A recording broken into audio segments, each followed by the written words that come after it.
Blog da Cidadania, desde 2016, quando foi criado, até o início deste ano, era o único canal que nunca tinha pedido apoio financeiro para o público. Todos os canais pedem.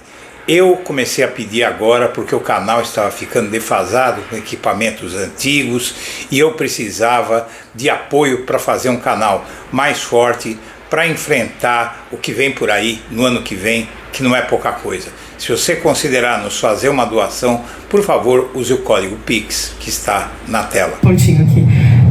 Então, assim, o que o senhor está falando se ele recebesse o indulto de um presidente eleito e o Supremo, que seria um mecanismo legal, cancelasse o indulto, aí sim o senhor acha que teria fora das quatro linhas, então aí sim seria um golpe, aí, nesse caso. Sim, aí vai ter que acontecer alguma coisa.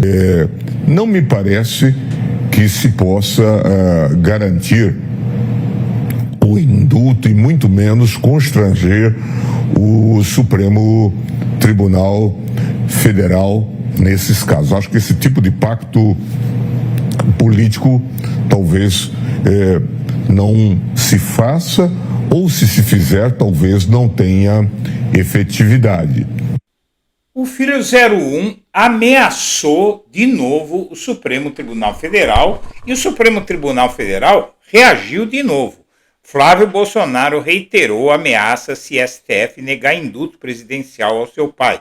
Enquanto isso, ressurge investigação da sua mansão.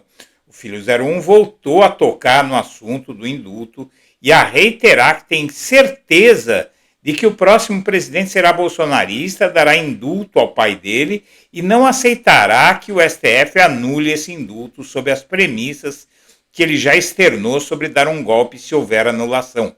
Um juiz do Tribunal de Justiça do Distrito Federal julgou improcedente a ação movida pela deputada federal Érica Cocai, do PT do Distrito Federal, contra o senador Flávio Bolsonaro, sua esposa e o Banco de Brasília, o BRB.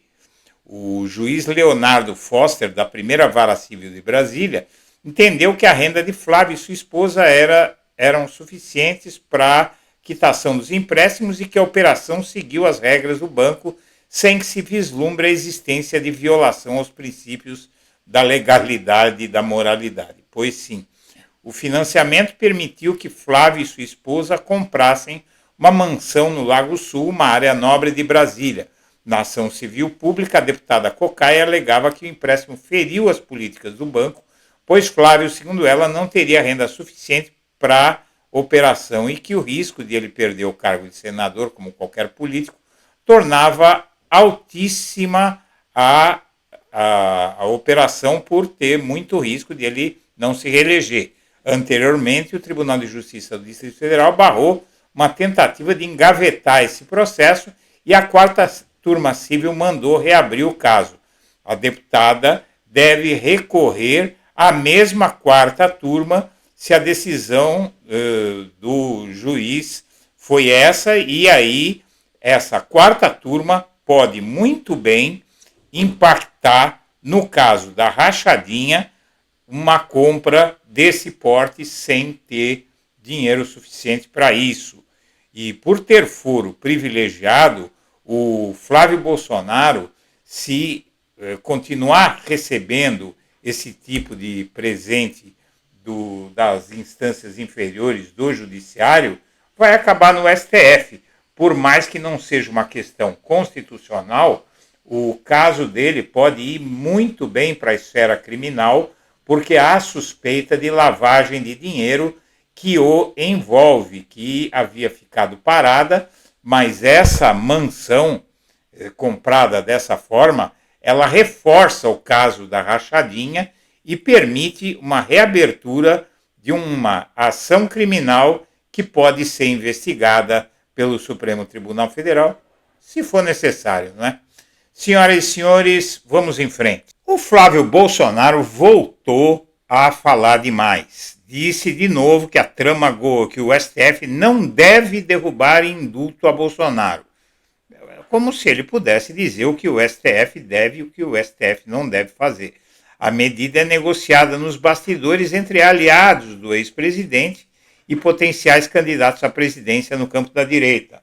O Flávio Bolsonaro já andou dando declaração de que vai dar um golpe no país, como você viu, e esse Tarcísio de Freitas, que é o possível candidato a presidente no lugar do Jair Bolsonaro, diz que topa dar o golpe, né? Diz que topa a proposta do Flávio Bolsonaro. Disse o Flávio que o Supremo deve respeitar um indulto para beneficiar Jair Bolsonaro e extinguir uma eventual pena imposta pelo Supremo Tribunal Federal por golpe de Estado. Essa é a avaliação do senador Flávio Bolsonaro. Espero que já esteja maduro na cabeça de todo mundo que o Brasil tem de continuar avançando e acabar com as perseguições políticas. Como é uma competência privativa do presidente da República, a única certeza que eu tenho é de que o Lula não será o próximo presidente do Brasil. O próximo presidente fará o indulto e espero que o Supremo respeite a Constituição. E aí ele está simplesmente fazendo uma ameaça de novo, porque o STF, inclusive, já deixou muito claro que os ministros do STF dizem que qualquer indulto a Bolsonaro seria derrubado. Ministros do Supremo dizem avaliar que os principais políticos de direita que disputam a bênção de Bolsonaro para a candidatura à presidência da República não concederiam indulto ao ex-presidente após uma eventual condenação do político por crimes contra o Estado. 3 ministros consultados pela imprensa afirmam que caso um eventual indulto seja concedido a Bolsonaro e aliados após as eleições de 2026, o perdão às penas seria derrubado pelo Supremo. Simples assim. As reações ocorrem após o Flávio Bolsonaro afirmar que o ex-presidente, se condenado pelo Supremo, só apoiará algum candidato à presidência que se comprometa com o indulto.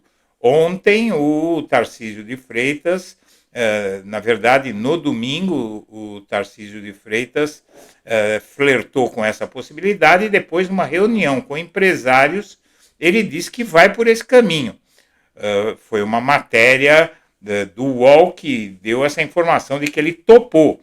O Flávio argumenta que o candidato que terá o apoio do Bolsonaro precisa fazer essa articulação com o Congresso e com o Supremo, e, na verdade, a articulação que ele falou foi fora das 4 linhas, foi em golpe, como você viu.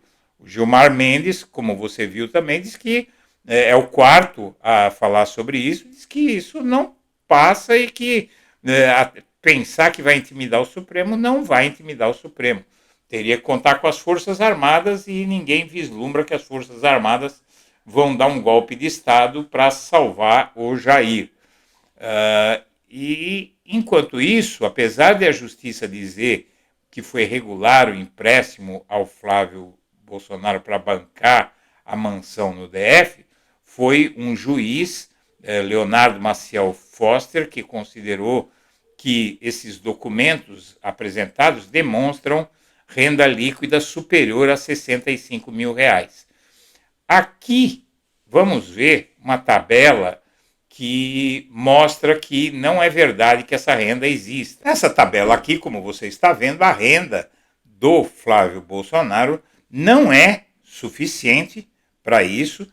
O salário dele como senador é de 28.300 e ele diz que recebia 28.500, quase o mesmo salário de senador, de uma loja de chocolates, num shopping. Veja só, é uma verdadeira fortuna de renda, né, que ninguém acredita que dá um resultado líquido como esse para a pessoa enriquecer dessa forma para comprar uma mansão. Vamos aos donos das lojas de chocolate dos shoppings ver quantos desses donos moram em mansões de 6 milhões de reais. Ele soma a renda da mulher dele como dentista, que dá exíguos 8.600 reais. Ou seja, uma família que ganha 65 mil reais, comprar uma mansão de 6 milhões de reais é uma loucura. O que é que se vai fazer? Muito bem, o Tribunal de Justiça do Distrito Federal rejeitou em 2023 uma sentença que tentou livrar o Flávio Bolsonaro no caso da mansão de 6 milhões. É no mesmo Tribunal de Justiça do Distrito Federal que foi rejeitada essa tentativa de engavetar o caso. Os desembargadores do Tribunal de Justiça do Distrito Federal e Territórios derrubaram, em 2023, decisão da primeira instância que livrou o Flávio Bolsonaro da compra da mansão de 6 milhões no Lago Sul, bairro Nobre de Brasília. A compra foi possível graças a um empréstimo de 3 milhões obtido pelo Flávio Bolsonaro no Banco de Brasília. E ele deu mais 3 milhões de entrada, que também não estão explicados pela renda dele. Então, na prática, a decisão representa a retomada das investigações sobre o caso e aí terminou nisso, que esse juiz, isoladamente, decisão monocrática, tomou essa decisão de livrar a cara do Flávio Bolsonaro. Mas é óbvio que o recurso, haverá recurso para um colegiado, né, do Tribunal de Justiça do Distrito Federal. Então, seria a quarta turma civil, que a deputada vai recorrer a Érica Cocai, e se não houver uma decisão favorável, que eu acredito que vai haver essa decisão, porque essa quarta turma já tomou uma decisão desfavorável ao Flávio Bolsonaro, e não está claro que não está comprovado, apesar da decisão do juiz, que ele tinha renda suficiente para isso, até porque ele falou também em renda como advogado e não há uma ação do Flávio Bolsonaro na OAB como advogado, apesar de ele ter se formado em direito, não é? Ele não tem nenhuma ação na OAB protocolada. Então ele nunca advogou o Flávio Bolsonaro, apesar de dar como justificativa que tinha renda como advogado, além de renda como parlamentar e dono de loja de chocolate. Então aí o caso está muito estranho, isso esbarra no caso da rachadinha, que era lavagem de dinheiro para comprar imóveis, e aí, minha amiga, meu amigo, o que se tem que fazer nesse caso é esperar para quais vão ser os próximos capítulos dessas ameaças do Flávio Bolsonaro. Ele não pode esquecer que ele tem foro privilegiado, e se tiver uma ação criminal, ele vai ser julgado pelo STF.